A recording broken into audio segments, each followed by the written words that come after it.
Chittagong press club মিলনায়তনে এই সংবর্ধনা অনুষ্ঠানের আয়োজন করে আমজনগণ পার্টির চট্টগ্রাম শাখা। বিকেল হওয়ার আগেই গোটা মিলনায়তন কানায় কানায় পূর্ণ হয়ে যায় নেতাকর্মীদের উপস্থিতিতে। মিলনায়তনে প্রবেশ করতেই দলের আহ্বায়ক রফিকুল আমিনকে ফুলেল সংবর্ধনা দেওয়া হয়।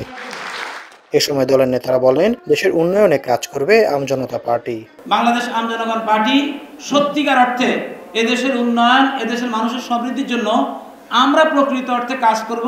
ক্ষমতার পরিবর্তন হয়, কিন্তু মানুষের ভাগ্য উন্নয়নের ক্ষেত্রে কোনো পরিবর্তন আমরা দেখতে পাই না। আমরা শুধু বাংলাদেশ আমজনগণ পার্টি চাচ্ছি, আমরা সেই বাংলাদেশকে একটা পর্যায়ে নিয়ে যাব যেখানে কোনো দারিদ্রতা থাকবে না। জনগণ জেগে উঠেছে, এদেরকে ধরে রাখা যাবে না।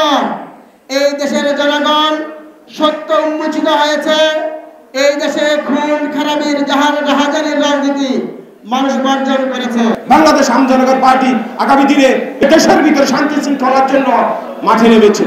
বাংলাদেশ আমজনগণ পার্টির প্রাণপ্রিয় ডক্টর মোহাম্মদ রফিকুল আমিন সাধারণ মানুষের বিনিয়োগের অর্থ ফেরত দেওয়ার জন্য দিনরাত তিনি পরিশ্রম করে গিয়েছেন। দিক নির্দেশনামূলক বক্তব্যে দলের আহ্বায়ক রফিকুল আমিন বলেন, আইনের শাসন প্রতিষ্ঠায় কাজ করবে আমজনগণ পার্টি। নির্বাচনে সঠিক মানুষকে ভোট দেওয়ার আহ্বানও জানান তিনি। ভোটের অধিকার সৃষ্টি করতে হলে এটার জন্য কোনো নেতার দরকার নাই, দরকার হচ্ছে আপনাদের মতো জেদি প্রতিজ্ঞ আমি বলবো সংকল্পধারী কিছু ভোটার দরকার, আর কিছু না। আমি বলবো আমজনগণের সরকার শুধু একবার দরকার, তারপরে দেখবেন যে দেশের পরিবর্তন কিভাবে আসে।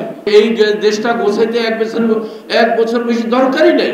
রাজনীতিতে গুণগত পরিবর্তন এনে জনগণের কল্যাণে কাজ করবে বাংলাদেশ আমজনগণ পার্টি, এমনটাই প্রত্যাশা সবার।